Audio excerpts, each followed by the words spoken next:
അല്ല, ഞാൻ കളൊക്കെ പറഞ്ഞല്ലോ, UDF യോഗം ഞങ്ങൾ ഇന്ന് ഒരു നേതാക്കളുടെ ഒരു യോഗം വെച്ചിട്ടുണ്ട്, ഒരു ഗൂഗിൾ മീറ്റിംഗ് വെച്ചിട്ടുണ്ട്. ഞങ്ങൾ ചർച്ച ചെയ്യും. ഇതിനു മുമ്പ് ഞങ്ങൾ ചർച്ച ചെയ്തെടുത്തിരിക്കുന്ന ഒരു തീരുമാനമുണ്ട്.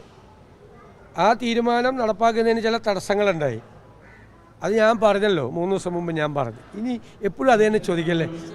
അല്ലല്ല, ഞാൻ അതിൻ്റെ അപ്പുറത്തേക്ക് എനിക്കൊന്നും പറയാനില്ല. ഞാൻ 2 വാചകം മാത്രമേ പറഞ്ഞിട്ടുള്ളൂ. 2 വാചകം.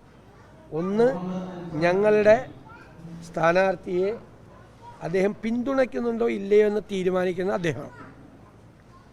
അങ്ങനെ തീരുമാനിച്ചാൽ UDFിൻ്റെ അഭിപ്രായം UDF അപ്പം പറയാം. ഞങ്ങളുടെ കൂട്ടത്തിൽ നിന്ന് ഒരാൾ പോലും അദ്ദേഹത്തെ പ്രകോപിപ്പിക്കുന്ന തരത്തിലോ അദ്ദേഹത്തെ വിഷമിപ്പിക്കുന്ന തരത്തിലോ അഹങ്കാരം സ്ഫുരിക്കുന്ന തരത്തിലോ ഒരാൾ സംസാരിച്ചിട്ടില്ല, ഞാനടക്കം. എന്നെ കുറേ കാര്യങ്ങൾ പറഞ്ഞു. ആർക്ക്?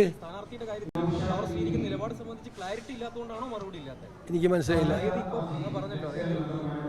ഏത് കാര്യത്തെക്കുറിച്ച് അങ്ങ് ചോദിക്കണേ?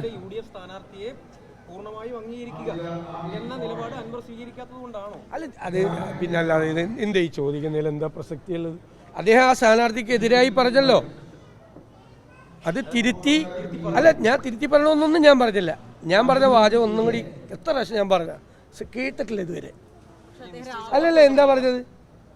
UDF സ്ഥാനാർത്ഥിയെ അദ്ദേഹം പിന്തുണയ്ക്കുന്നുണ്ടോ ഇല്ലയോ എന്ന് തീരുമാനിക്കാനുള്ള അവകാശവും അധികാരവും അദ്ദേഹത്തിനാണ്. അത് അദ്ദേഹം തീരുമാനിക്കട്ടെ, പ്രഖ്യാപിക്കട്ടെ. അപ്പം ഞങ്ങൾ ഞങ്ങളുടെ അഭിപ്രായം പറയാം.